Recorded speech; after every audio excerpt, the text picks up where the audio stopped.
আসসালামু আলাইকুম। সবাই কেমন আছেন আমার প্রিয় আপু এবং ভাইয়ারা? আশা করছি আল্লাহর রহমতে সবাই ভীষণ ভালো আছেন। যে যেখান থেকে আমার ভিডিওটা দেখছেন সবাইকে অসংখ্য ধন্যবাদ জানিয়ে শুরু করছি। আজকে আপনাদের তৈরি করে দেখাবো ফ্রাইড রাইস।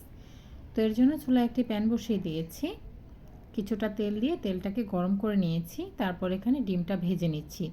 আজকে কিন্তু খুব সহজভাবে আপনাদের ফ্রাইড রাইসটা তৈরি করে দেখাবো। আশা করছি আপনাদের সকলের কাছে ভীষণ সহজ মনে হবে।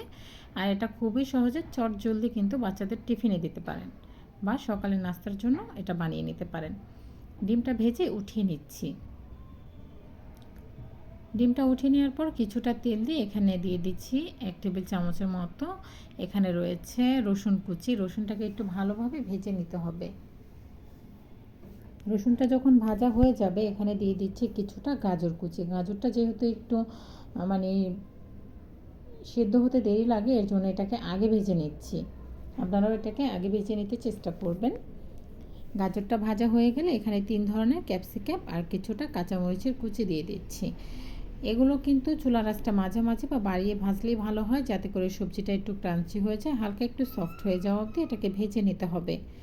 সবজির জন্য কিছুটা লবণ দিয়ে দিচ্ছি।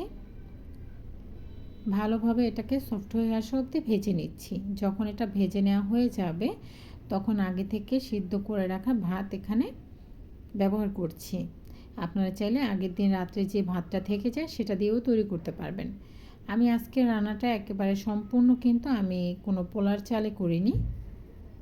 এটা সবসময় যে এই চাল দিয়ে আমরা ভাত খাই না, সেটা দিয়ে কিন্তু তৈরি করে দেখাচ্ছি। আমি আগে থেকে এটাকে সেদ্ধ করে পানি ঝরিয়ে ফ্রিজে রেখে ঠান্ডা করে নিয়েছিলাম।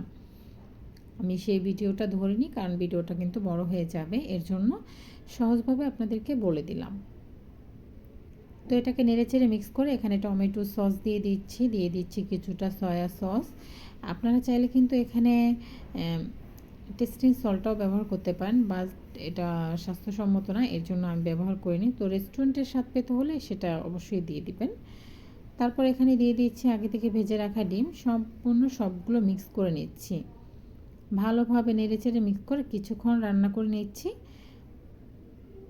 এখানে এখন দিয়ে দিচ্ছি 2 চা চামচের একটু কম হবে চিনি। চিনি দিয়ে আবার কিছুটা এখানে লবণ ব্যবহার করতে হবে। আপনারা লবণটা টেস্ট করে নেবেন, কারণ আগে থেকেই কিন্তু আমি রাইসের সাথে লবণ দিয়ে সেদ্ধ করে নিয়েছিলাম, তারপরও একটু লাগবে মনে হচ্ছে। তো আপনার যে যার স্বাদ মতো লবণটা দিয়ে নেবেন। ভালোভাবে নেড়েচেড়ে মিক্স করে নামিয়ে নিচ্ছি। হয়ে গেল ফ্রাইড রাইস। আশা করছি আপনার কাছে ভালো লেগেছে। আসসালামু আলাইকুম। ভালো থাকবেন সবাই। পরবর্তী ভিডিও নিয়ে হাজির হয়ে যাওয়া অবধি।